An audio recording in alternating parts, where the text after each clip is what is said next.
Мынау біздің көше.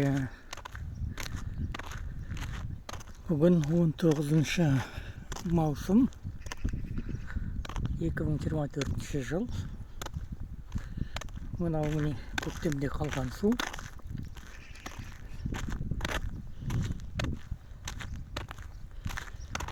Мына жағымызда да міне мектеп салынады, салынбады. Біздің ауыл.